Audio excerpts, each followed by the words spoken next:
Hey guys what's up. तो आज फिर हाजिर हो गए हैं हम कुछ नए और मज़ेदार टॉपिक के साथ। और आज का हमारा टॉपिक है माइक्रोसॉफ्ट ऑफिस। तो आज हम समझेंगे माइक्रोसॉफ्ट ऑफिस की बहुत ही बेसिक चीज़ें। माइक्रोसॉफ्ट ऑफिस क्या है, माइक्रोसॉफ्ट ऑफिस के अंदर क्या क्या चीज़ें आती हैं, इसके क्या यूजेस हैं, मतलब हमारे निजी लाइफ में कह लीजिए या ऑफिशियल लाइफ में कह लीजिए।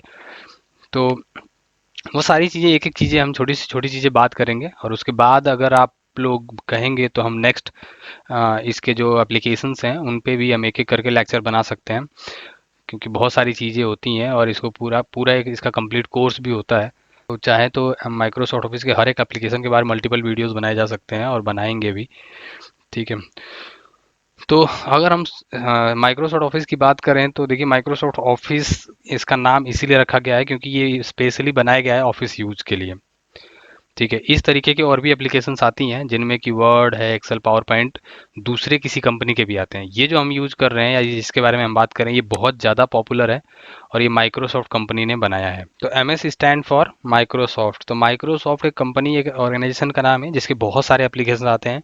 ठीक है। जिसमें हम विंडोज़ को इंस्टॉल करना सीखा भी था। जो हम ऑपरेटिंग सिस्टम यूज़ करते हैं नॉर्मली ऑफिस या घर में, वो माइक्रोसॉफ्ट का ही होता है। दूसरे ऑपरेटिंग सिस्टम भी आते हैं लेकिन ये सबसे ज़्यादा पॉपुलर और इजी टू यूज़ है यूज़र्स के लिए, मतलब बहुत आसान है, जिसको आसान तरीके से ऑपरेट कर सकते हैं।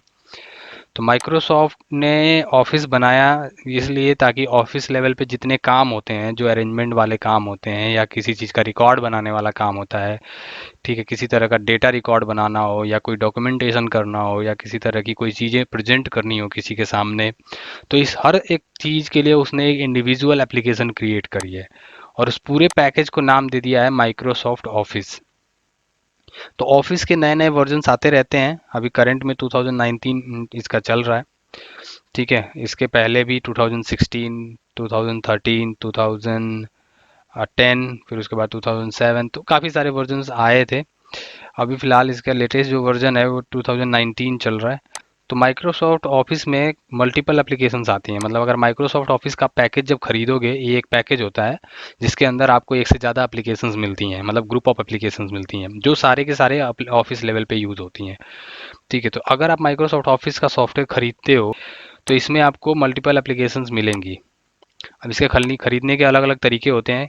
कुछ ऐसे पैकेजेस हैं जिनमें 4 या 5 एप्लीकेशन मिलेगी, कुछ ऐसे हैं जिसमें 7 या 8 एप्लीकेशन भी मिलती हैं।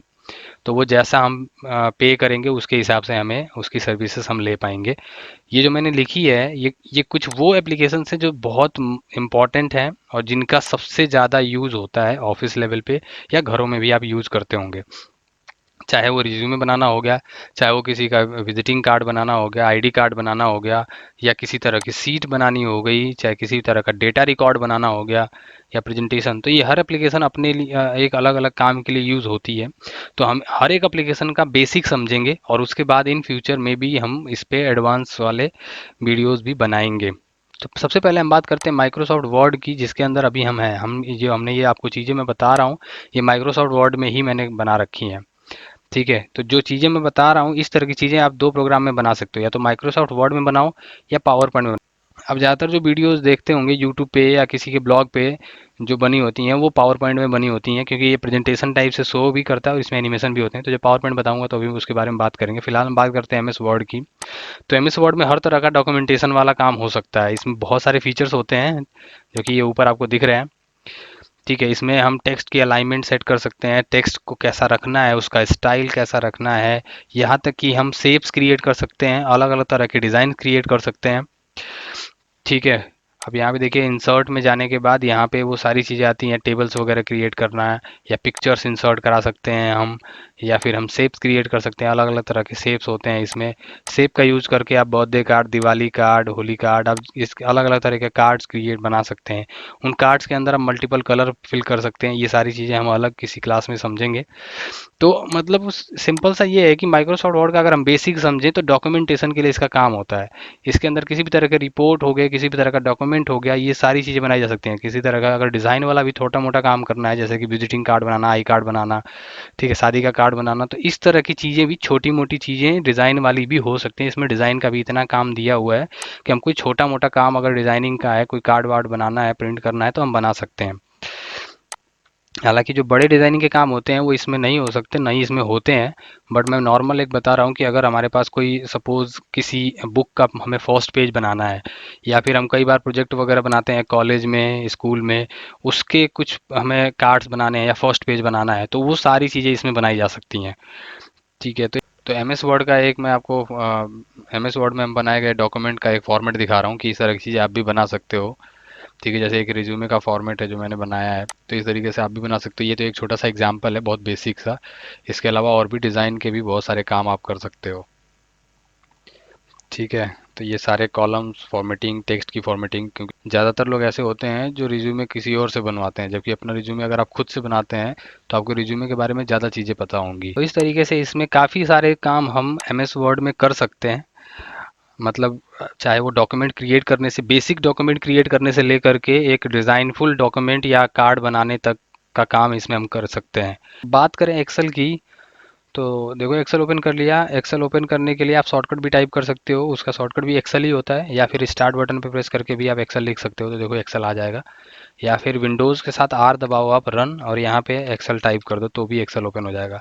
उसी तरीके से जो पहले एप्लीकेशन में हम बात कर रहे थे इसके एम एस वर्ड की, तो एम एस वर्ड को ओपन करने के लिए रन में हमें टाइप करना पड़ता है विन वर्ड। तो विन वर्ड आप टाइप करो और एम एस वर्ड ओपन हो जाएगा आपके सामने।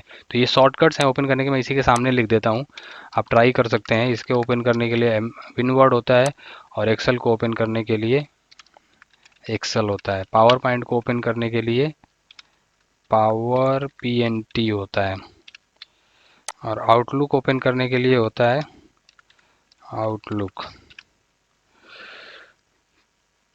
तो हम एक्सेल की बात कर रहे थे। तो एक्सेल में देखिए हम करते क्या है, एक्सेल में हम किसी भी तरह का रिपोर्ट, डेटाबेस, या फिर किसी भी तरह का रिकॉर्ड तैयार कर सकते हैं हम। ठीक है, किसी भी तरह का आपको अगर डेटा मैनेजमेंट करना हो, जैसे कि कस्टमर्स की रिपोर्ट तैयार करनी है, हमें कस्टमर का रिकॉर्ड तैयार करना है, कि किसी ऑफिस में किसी तरह का सामान का रिकॉर्ड तैयार करना है, किसी, मतलब किसी भी तरह का, जो भी आप देख रहे हैं सेल दिए हुए हैं। ठीक है, तो इसमें आप किसी भी तरह का रिकॉर्ड तैयार कर सकते हैं।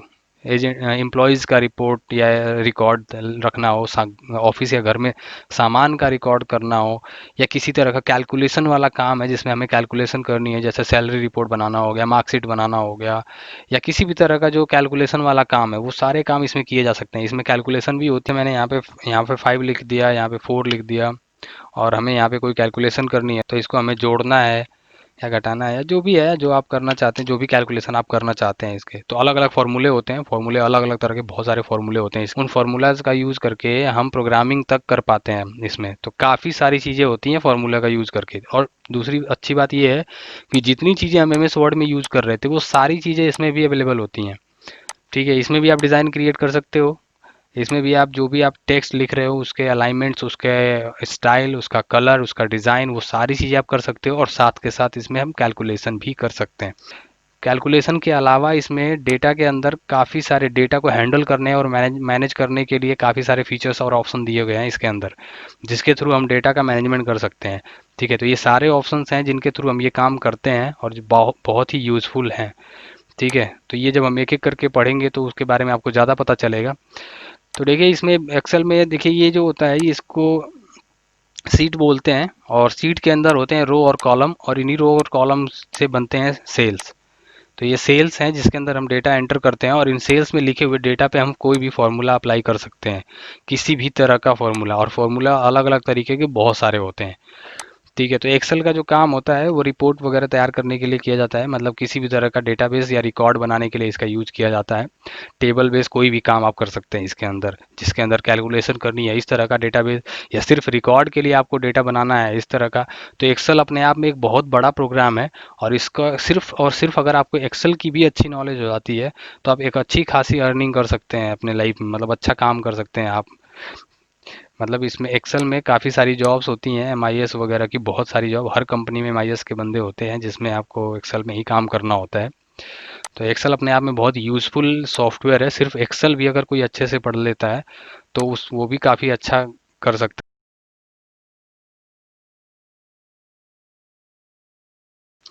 इसके बाद बात आती है पावर पॉइंट की। तो पावर पॉइंट एक एनिमेशन बेस्ड एप्लीकेशन है। एनिमेशन बेस्ड मतलब कि जो मैंने फीचर्स पहले बताए वर्ड और एक्सेल में, मतलब फॉर्मूला और डेटा वाले मैनेजमेंट वाले टूल को छोड़ के डिज़ाइन की बात कर रहा हूँ मैं। डिज़ाइन और टेक्स्ट से रिलेटेड जितने भी थे वो सारे इसमें भी सपोर्ट करते हैं। मतलब आप टेक्स्ट लिख सकते हैं, आप डिज़ाइन बना सकते हैं, उनकी स्टाइल कलरिंग कर सकते हैं, ये सारी चीज़ें कर सकते हैं। एक्स्ट्रा इसमें क्या है, इसमें एडवांस क्या है और उनसे अलग क्या है, एक्स्ट्रा इसमें क्या है उनसे अलग, इसमें आप किसी भी लिखे हुए टेक्स्ट या इंसर्ट कराए गए ऑब्जेक्ट के ऊपर आप एनिमेशन दे सकते हैं। इसको स्लाइड बोलते हैं। जो पेज है इसमें पेज नहीं बोल के इसमें स्लाइड बोलते हैं। और इस स्लाइड के अंदर आपको कुछ भी लिखा हुआ टेक्स्ट है उसके अंदर आप एनिमेशन अप्लाई कर सकते हैं। मतलब अगर आपने ये लिखा हुआ है तो इसके ऊपर आप एनिमेशन दे सकते हैं। यहाँ तक कि जो बैकग्राउंड है स्लाइड है इस पे भी एनिमेशन दे सकते हैं। तो देखिए इसके अंदर अलग से एनिमेशन और ट्रांजिशन नाम के दो ऑप्शन दिए हुए हैं। ठीक है, तो इसमें से आप अलग अलग तरह के एनिमेशन दे सकते हैं।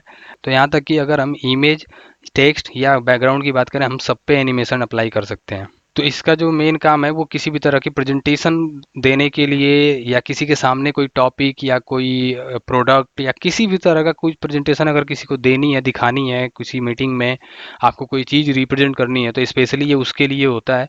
आप इसमें किसी भी टॉपिक पे स्लाइड वाइज एनिमेशन दे के, डिज़ाइन दे के आप कोई भी एक पीपीटी फाइल बना लीजिए, प्रेजेंटेशन बना लीजिए, और उसको आप एकदम प्रॉपर वे में आप उस चीज़ को किसी के सामने डिस्प्ले कर सकते हैं। तो बहुत इम्प्रेसिव चीज़ें इसके अंदर बनती है, बहुत क्रिएटिविटी की ज़रूरत पड़ती है इसमें, और बहुत क्रिएटिव चीज़ें आप बना सकते हैं। अगर आपको अच्छे से आता है पावर पॉइंट तो बहुत क्रिएटिव चीज़ें भी बना सकते हैं इसके थ्रू। तो ये पावर पॉइंट के अंदर ये चीज़ें होती हैं। तो पावर पॉइंट का मैं आपको एक सैंपल दिखाता हूँ। जैसे कि देखिए ये है एक पावर पॉइंट में मैंने एक सैंपल बनाया है। तो ये भी मैंने जैसे कि कहा कि बहुत बेसिक बेसिक चीज़ें अभी बता रहा हूँ जो थोड़े से टाइम में ये हो सकता है। तो ये बस दिखा रहा हूँ सैंपल, आगे हम और भी अच्छी अच्छी चीज़ें बनाना देखेंगे और सीखेंगे भी। ठीक है, तो इसको प्ले करने के लिए F5 बटन हम प्रेस करते हैं। ठीक है, तो ये एक सैंपल है।